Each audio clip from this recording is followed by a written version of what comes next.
The giant space station floated in the dark between stars like a metal city made of glass and steel. The Council Station had been home to the greatest minds from 47 different alien species for over 300 years. Today they gathered to face their biggest threat yet. Captain Lisa Martinez walked through the long hallways of the station.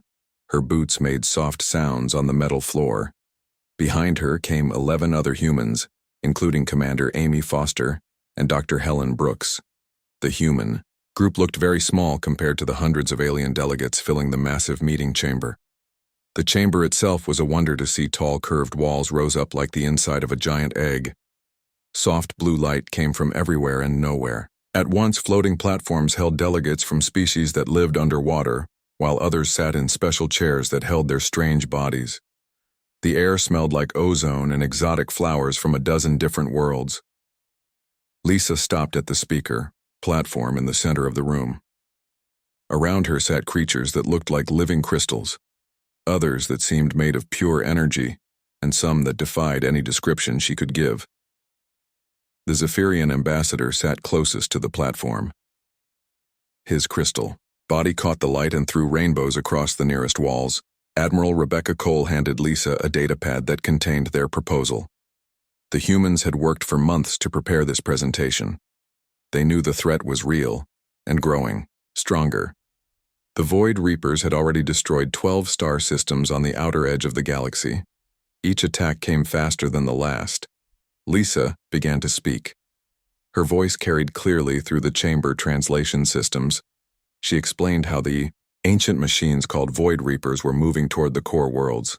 They consumed everything in their path, turning planets into lifeless rocks and stars into dim embers. The pattern was always the same. Massive black ships would appear from fold space and begin harvesting all technology and life. The human plan was different from what other species had tried. Lisa described their strategy of hit-and-run attacks. She talked about using small, fast ships instead of big, slow ones. She explained how humans had learned to fight enemies much stronger than themselves by being clever, instead of just being powerful. Dr. Helen Brooks stepped forward to explain the technical parts. She described something called Ghost Protocol, but kept the details hidden even from most of the human delegates. She said it involved moving in ways that enemies could not predict or follow. Amy Foster added that human military thinking focused on making the enemy fight where they were weakest, not where they were strongest. As Lisa continued her presentation, she noticed the first signs of trouble. A few delegates began making small sounds that seemed like laughter in their species. The Altarian delegate with his long tentacles started moving them in patterns that other Altarians recognized as amusement. The Zephyrian ambassador was first to speak out loud. His crystal voice rang through the chamber like breaking glass. He said that human tactics sounded primitive and barbaric. He called them the fighting methods of savages who had not learned proper warfare. Other delegates began to join in with their own species, versions of laughter. Soon the entire chamber filled with sounds of mockery. The crystal beings chimed like broken bells. The energy creatures flickered in patterns that meant humor among their kind. Even species that usually stayed quiet began making their own sounds of amusement. The humans stood in the center of it all, like rocks in a storm of alien laughter. Lisa looked around the chamber. With calm eyes, she did not seem angry or upset. She simply watched as hundreds of advanced beings laughed at her species' fighting methods. Dr. Brooks closed her datapad with a soft click that somehow carried over all the noise. Amy Foster whispered something to Admiral Cole, who nodded once with a grim expression. The laughter grew louder when the Vorthan Empire delegate stood up. His massive form blocked out light from several floating platforms. He declared that humans were clearly too young as a species to understand real warfare. He said they should leave military planning to races that had been fighting Star Wars for thousands of years. Other delegates began adding their own comments. The Callous Trade Federation representative said, human ships were too small to matter in real space battles. The Hegemony military advisor said that hit-and-run tactics might work against pirates, but would be useless against the Void Reapers. Through it all, the humans remained silent. They did not try to argue or defend their ideas. They did not raise their voices or make angry gestures. Lisa Martinez simply stood at the speaker platform and let the mockery wash over her like ocean waves. Finally, the laughter began to die down as delegates realized the humans were not responding. The chamber grew quiet except for a few last chuckles from the back rows. Lisa looked once around the room. Her eyes seemed to memorize every face, every delegate who had laughed at her people. Without saying a word, Lisa stepped down from the platform. She gathered her data pad and walked toward her fellow humans. Dr. Brooks and Amy Foster fell into step beside her. The other human delegates followed in complete silence. They moved like a group that had made a decision together. As they reached the chamber doors, the Altarian delegate called out in a voice full of false concern. He asked if the humans were leaving so soon. He said they should stay to hear what real military strategy sounded like. His tentacles writhed with continued amusement at his own joke. Lisa stopped at the door controls. Her hand rested on the panel for a long moment. It seemed like she might turn around and speak. But instead she activated her personal communicator. The message she sent was short and used codes that only humans would understand. She said, "Nightfall protocol is authorized." The words meant nothing to the alien delegates. They continued their conversations about real military planning as the humans left the chamber. But something in Lisa Martinez's voice made a few of the smarter delegates feel suddenly uncomfortable. The 12 humans walked through the station corridors in absolute silence. Their footsteps echoed in halls that suddenly seemed too quiet. Behind them, the council chamber returned to business as usual. The delegates began discussing their own plans for fighting the Void. Reaper's plans that relied on bigger weapons, stronger shields, and more ships. None of them noticed that the humans had not just left the chamber. They had left the station entirely. Within an hour, the last human transport ship departed from the council station docking bay. It jumped to fold space without filing a flight plan or saying where it was. Going the galaxy was about to learn that sometimes silence speaks louder than any threat. 3 hours after the human delegates left the council station, something impossible began happening across human space. Every human ship, space station, and colony started disappearing from all tracking systems. One by one, their signals simply stopped. The first reports came from the Callus Trade Federation monitoring stations. Human cargo ships that had been traveling regular routes for years suddenly vanished from their sensors. The ships did not explode or send distress signals. They just stopped, existing as far as any detection equipment could tell. Captain Grace Turner commanded the independent freighter Meridian. She had been carrying supplies to human colonies for almost 10 years. Her ship was the last human vessel to maintain contact with the outside galaxy. Her final message was broadcast on all emergency frequencies. Grace Turner spoke in a calm voice that seemed too steady for what was happening around her. She said to tell everyone that humans had chosen this path. She said they were not running away or hiding. They were doing something else, something that no one would understand. She ended the transmission by saying her name and the word out. Then her ship vanished, like all the others. Within 6 hours, every human presence in the galaxy had gone silent. 3 billion people living on 200 worlds had simply disappeared. Transport ships carrying human passengers found empty seats when they reached their destinations. Human crew members on alien vessels were no longer there when their shift changes came. The council station received thousands of reports from across the galaxy. Human colonies showed no signs of battle or struggle.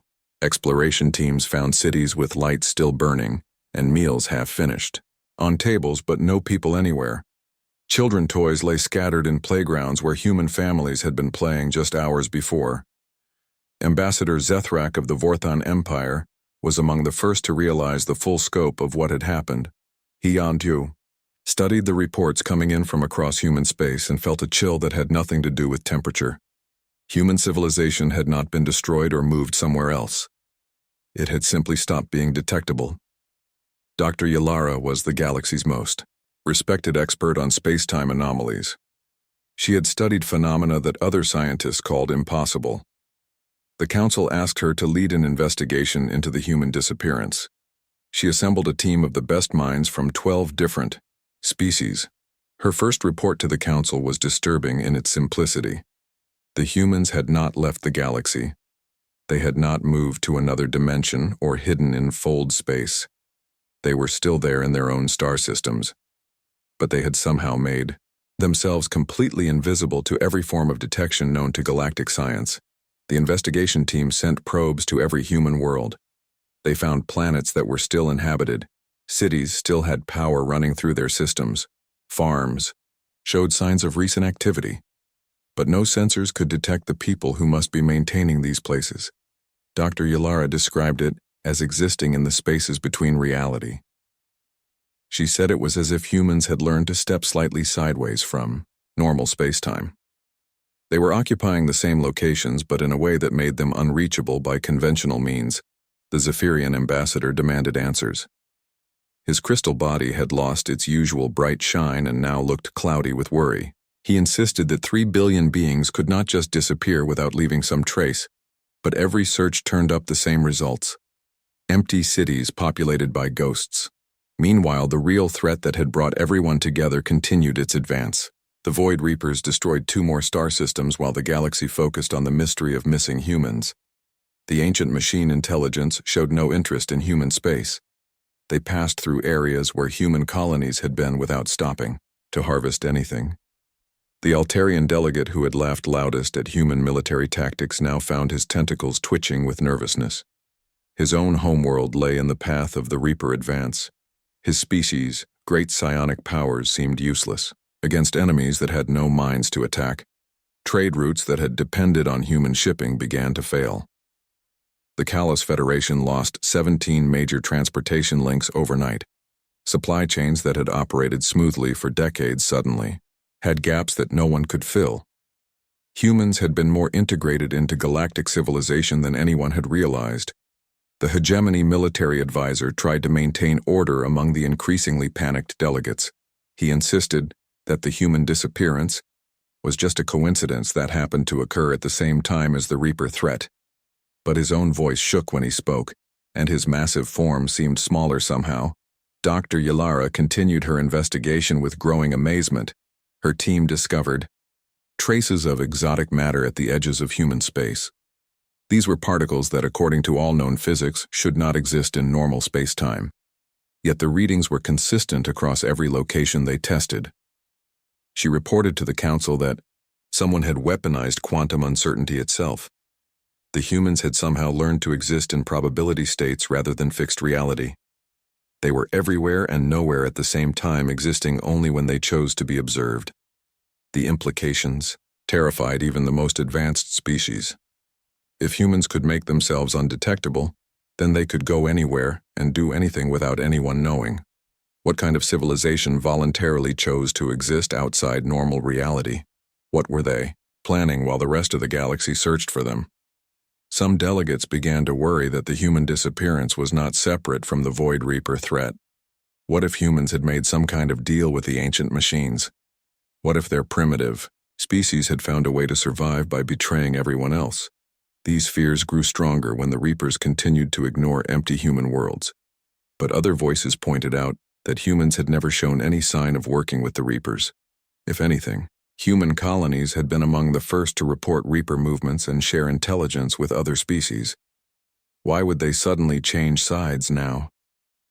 The mystery deepened when long-range sensors detected what might have been human ships in the deep space between star systems. The signatures appeared for fractions of seconds before vanishing again, but they seemed to be moving in patterns that made no sense.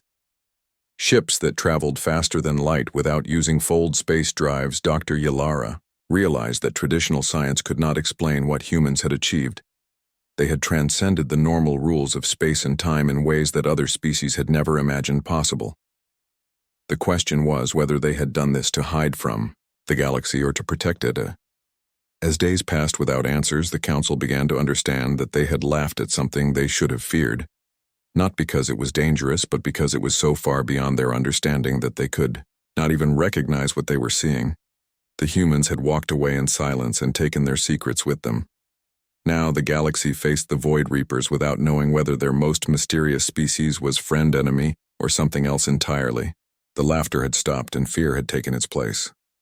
The Void Reapers arrived at Gammon Prime like a plague made of metal and darkness. 3 massive black vessels, each the size of a small moon. dropped out of fold space above the industrial world. The ships moved with the slow certainty of death, itself knowing that nothing could stop what they had come to do. Gammon Prime had been home to 6 billion beings from 7 different species. The planet produced the advanced electronics that kept galactic civilization running. Its cities stretched across 3 continents connected by transport tubes that carried millions of workers every day. The world had defenses that should have been able to hold off any normal attack. The Reaper ships ignored the orbital defense platforms like they were not even there. The ancient machines had technologies that bent the rules of reality. Their hulls absorbed energy weapons and turned kinetic attacks into harmless light. The planet automated distress beacon screamed warnings across subspace for exactly 17 minutes before falling silent forever. Admiral Korthak of the Zephyrian Navy commanded the fastest response fleet in the galaxy. His crystalline battleships could travel through fold space faster than any other vessels known. His crews had trained for decades to fight impossible odds. They arrived at Gammon Prime expecting to find a battle still raging. Instead, they found a dead world. The planet's surface looked like it had been drained of all color and life. The great cities were still there, but they appeared gray and lifeless like photographs left in sunlight too long. The oceans had turned into something that looked like thick oil. The atmosphere registered as breathable but somehow wrong. The 3 Reaper vessels hung in orbit around their prize like vultures around carrion. They paid no attention to Admiral Korthak's fleet. Their harvesting beams continued to strip away everything that made the planet worth living on. They were gathering not just resources, but something deeper, some essential quality that turned matter into more than just atoms. Admiral Korthak's science officer reported readings that made no sense. The Reapers were not just taking metal and energy. They were harvesting information patterns, complexity itself. They were stealing the very idea of what Gammon Prime had been and turning it into fuel for their impossible machines. The Admiral ordered his fleet to attack. Every weapon they had was fired at once. Particle beams that could crack. Moons struck the Reaper hulls and disappeared without effect. Quantum torpedoes that existed in 17 dimensions at once simply stopped existing when they touched the black ships. The Reapers continued their work as if the fleet was not there. More Council forces arrived over the next few hours. The Altarian mineships tried to use their psionic weapons against the ancient machines, but the Reapers had no minds in any sense that living beings could understand. They were intelligence without consciousness, purpose without thought. The Vorthan Empire sent their most powerful dreadnoughts. Ships with weapons that could destroy entire moons fired everything they had. The energy beams were absorbed by the Reaper hulls and then redirected back at the ships that had fired them. 3 Vorthon vessels were destroyed by their own weapons. The Kalos Federation tried their famous swarm tactics. Thousands of small, fast ships attacked from every direction, at once hoping to overwhelm the Reaper defenses through sheer numbers. The result was the most beautiful fireworks display in galactic history. As ship after ship was reduced to glowing particles, Commander Nexus led the Hegemony Elite Strike Force in a desperate final assault. His ships were equipped with experimental weapons that had never been tested in real combat. They fired exotic matter torpedoes that should have been able to damage anything. The Reapers caught the torpedoes and somehow turned them inside out before, sending them back as the combined Council fleet prepared for what looked like certain destruction. Something impossible happened. One of the 3 Reaper vessels simply stopped working. Its harvesting beams went dark. Its quantum cores shut down. The massive ship drifted in space like a lifeless rock. Yalara was monitoring the battle from the science vessel observatory. Her sensors showed nothing that could explain what had happened. No weapons had been fired at the disabled Reaper. No energy signatures indicated any kind of attack. The ancient machine had simply been turned off like someone had flipped a switch. The 2 remaining Reapers continued their harvesting as if nothing had occurred.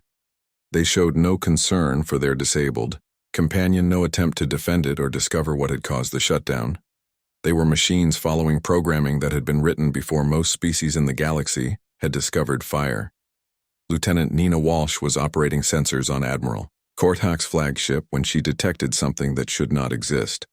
Her instrument showed a gravitational anomaly moving through the battle space at incredible speed.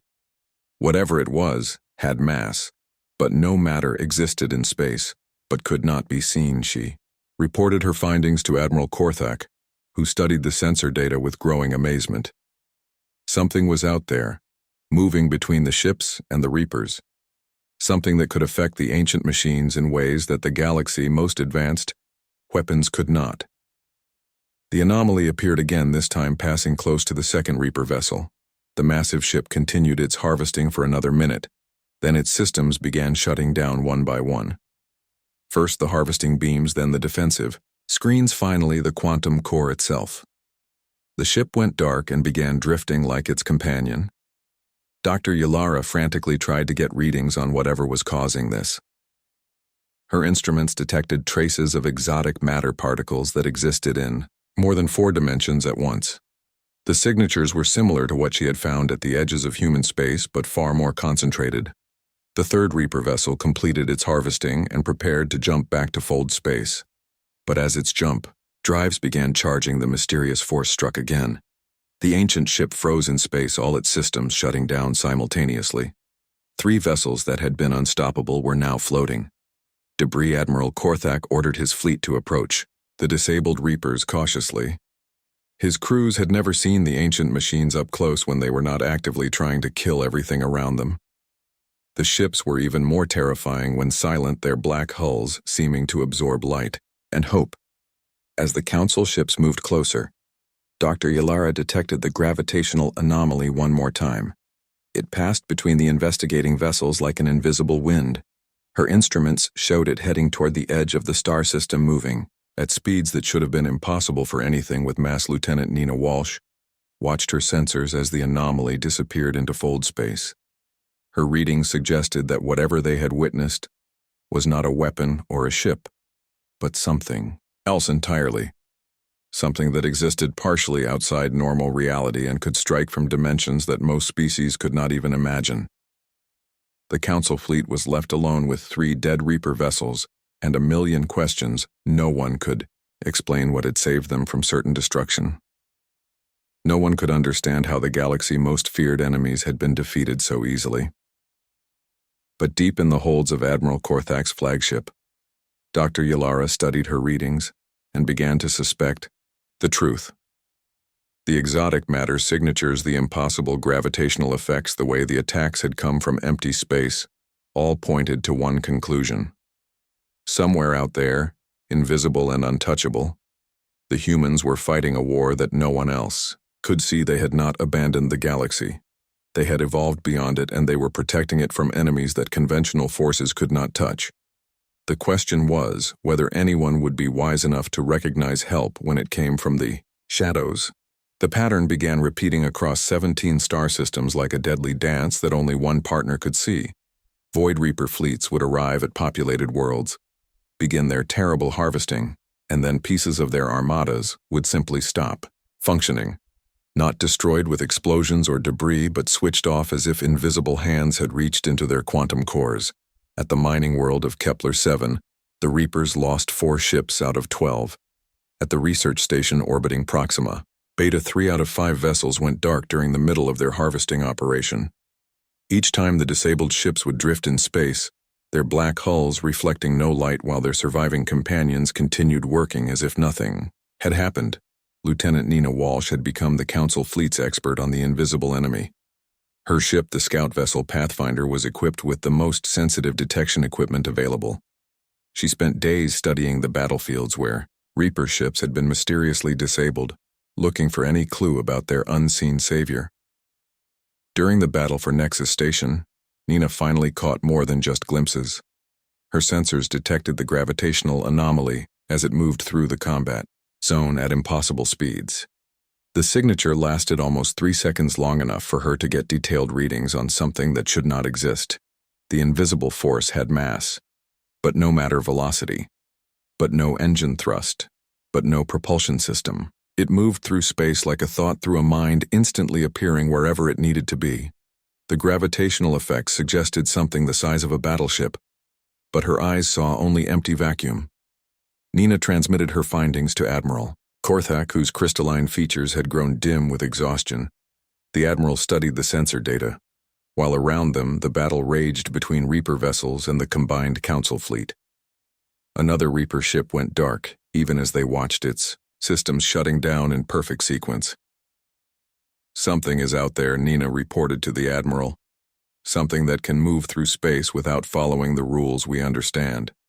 It strikes without weapons, disappears without trace, and it is hunting the Reapers more effectively than our entire combined fleet." Dr. Yalara received Nina's data aboard the science vessel observatory and felt pieces of an impossible puzzle beginning to fit together. She had been studying the exotic matter signatures found at every site where Reapers had been disabled. The particles existed in more dimensions than normal matter, occupying spaces between the real and the theoretical. Her analysis showed that someone had learned to weaponize the quantum foam itself, the endless sea of virtual particles that filled all empty space. They were not fighting in the same 3 dimensions as everyone else. They were striking from the spaces between spaces using physics that most species considered impossible. The breakthrough came when Dr. Yalara detected a pattern in the gravitational anomalies. The invisible attacks were not random. They followed tactical principles that seemed familiar. Hit the strongest ships first, disable command vessels before support craft. Never attack more targets than necessary to achieve victory. These were human military tactics, the same primitive strategies that the Council had laughed at just days before.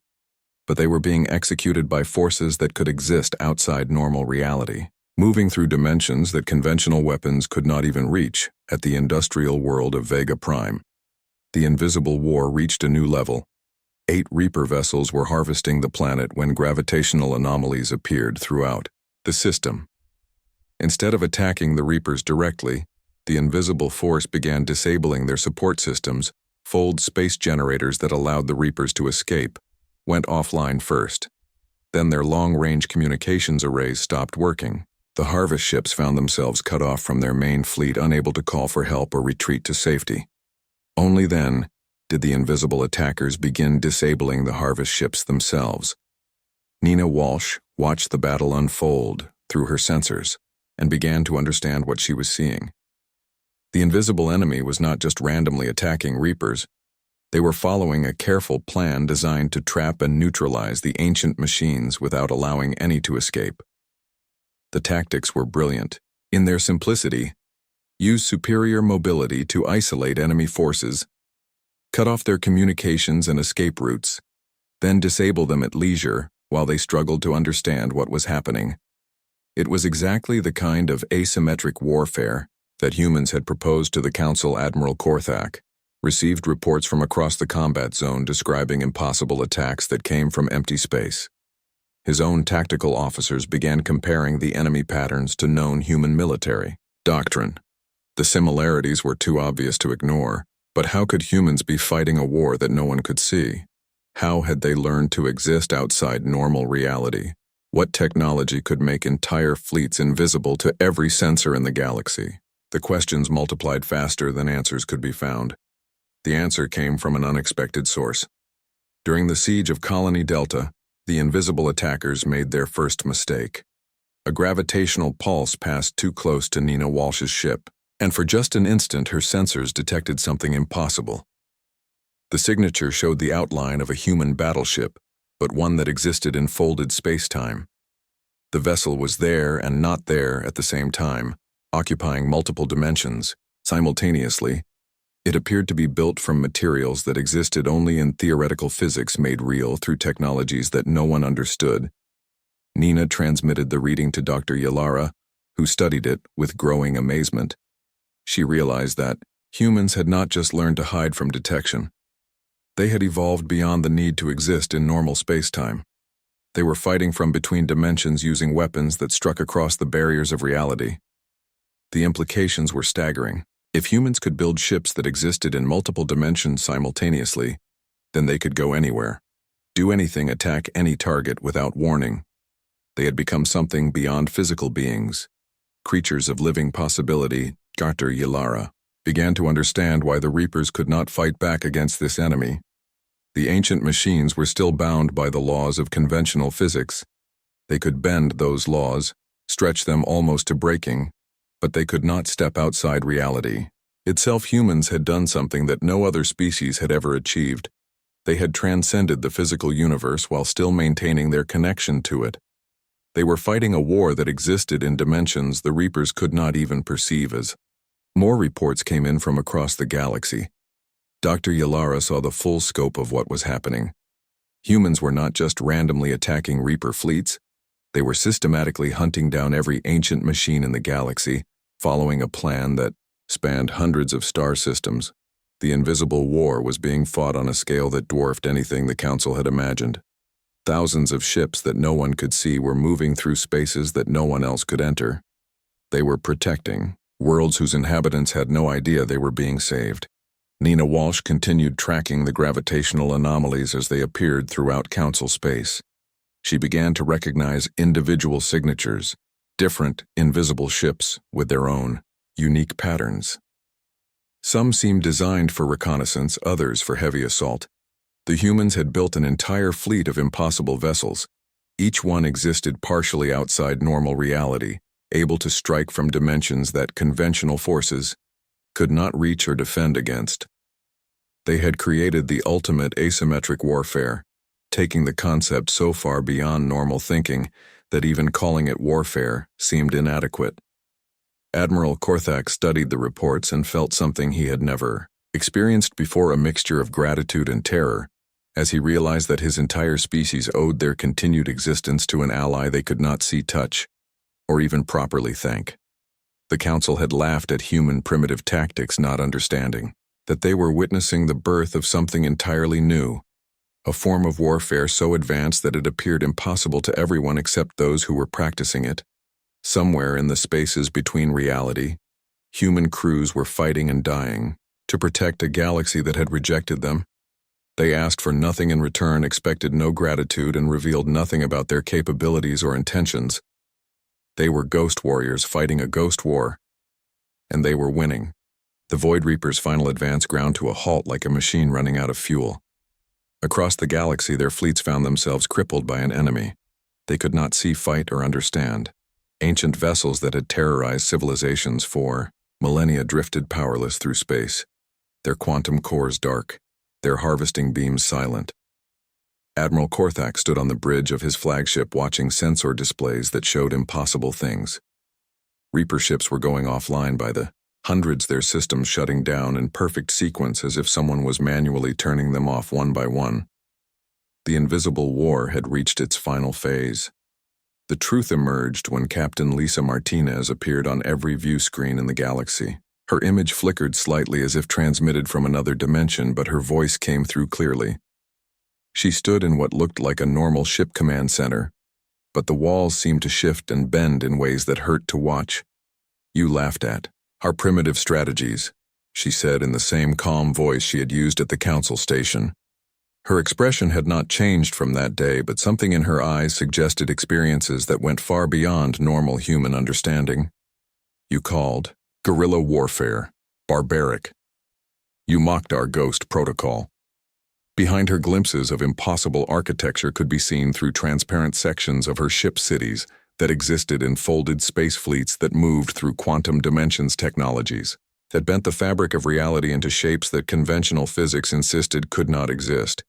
"We did not leave," Lisa continued as the galaxy listened in stunned silence. "We evolved. While you built bigger guns and stronger shields, we learned to step outside the battlefield entirely. Your wars are fought in 3 dimensions. We fight in 11." Dr. Helen Brooks appeared beside Lisa, holding a device that seemed to shift between different states of matter as viewers watched it. The object appeared, solid then transparent then, something that existed in colors that had no names. She smiled at the device like it was an old friend. "The Void Reapers are ancient," Helen explained, "but they are still trapped in conventional space. Time they never learned to see the spaces between spaces. They harvest reality, but they cannot harvest possibility itself. That is where we learned to live." The transmission continued as more humans appeared in the background. Each one seemed slightly out of phase with normal reality, existing in multiple dimensions simultaneously. They moved with the confidence of beings who had transcended the normal limits of physical existence. Admiral Rebecca Cole stepped into view, her uniform bearing insignia that seemed to exist. In more than 3 dimensions, we have neutralized 70% of the Reaper fleet, she reported in a matter-of-fact tone. We can finish them, but first the Council must choose. The choice she presented was simple, but profound. Continue to mock what you do not understand, or accept that sometimes the primitive solution is the one that works.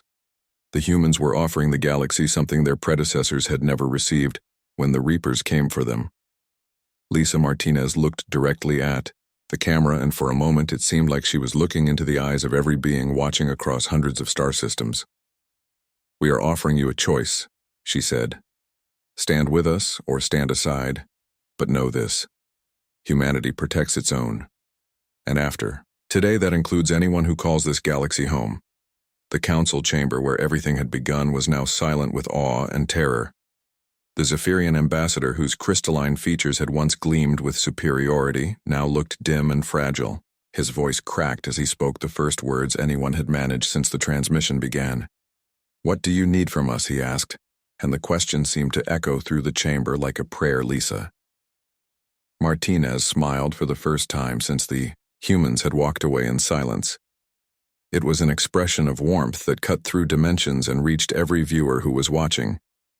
"Just do not laugh at what you do not understand. Some of us have been preparing for this war longer than your civilizations have existed if summoned by her words." The view screens across the galaxy showed something that defied belief.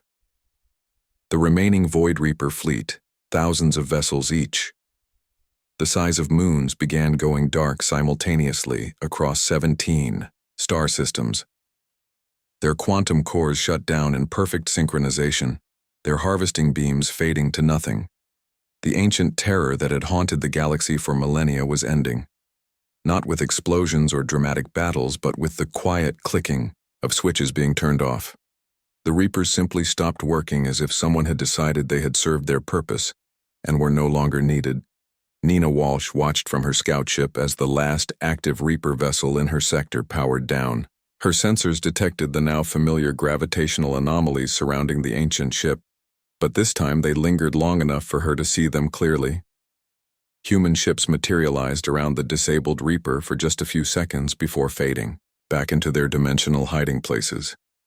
They were beautiful in a way that normal ships could never be, existing in multiple realities at once, their hulls reflecting light from dimensions that had no names. The war was over, but the questions were just beginning. How long had humans possessed this technology? How many of them existed in those folded spaces between reality? Why had they chosen to protect a galaxy that had rejected them? Ambassador Zethrak was the first to ask the question that haunted everyone. "How long have you been able to do this?" Lisa Martinez remained visible on the screens, but she seemed more solid now, as if she was choosing to exist more fully in normal reality. Her answer came with eyes that looked older than time itself. "Since the first human looked up at the stars and wondered what was out there," she replied. "We have always been good at being invisible when we needed to be. You just gave us a reason to get really, really good at it." The implications of her words spread through the galaxy like ripples in a pond. Humanity had not suddenly developed impossible technologies after leaving the Council. They had possessed them all along. They had been living alongside other species for centuries while secretly existing in dimensions that no one else could imagine. Dr. Ylara realized that every human colony, every human ship, every human diplomat had been something far more than they appeared. They had been dimensional beings choosing to limit themselves to 3 dimensions out of courtesy for neighbors who could not see beyond conventional reality. The galaxy began to understand that the humans who had walked away in silence had done so, not in defeat, but in disappointment. They had offered their help in terms that other species could understand, and when that help was rejected, they had simply stopped pretending to be limited by normal physics. Months passed as the galaxy tried to rebuild and understand their new reality. The Void Reapers were gone, destroyed by forces that most beings could not even imagine existing. The threat that had terrified civilizations for thousands of years had been eliminated by the species everyone thought was too primitive to matter. Trade resumed shipping, lanes reopened, and the business of civilization continued. But everyone knew that the universe had changed in fundamental ways. Humanity existed somewhere in the spaces between reality, watching over a galaxy that had learned to stop laughing at things they did not understand. Captain Lisa Martinez appeared occasionally on various view screens, always with that same calm expression that had carried her through the council chambers. Her messages were brief and usually involved reminding other species that some problems required thinking outside normal dimensions. The humans had chosen to protect rather than conquer, to guide rather than rule. They remained invisible guardians moving through spaces that existed between thoughts, watching over a galaxy that had finally learned the difference between primitive and incomprehensible. The council never laughed at human proposals again. They also learned to be very grateful that when the monsters came calling, the humans had chosen to be friends rather than enemies. Some mysteries they realized were better left unexplored. The war was over, the galaxy was safe, and somewhere in dimensions that had no names, human voices whispered in languages that existed only in mathematics keeping.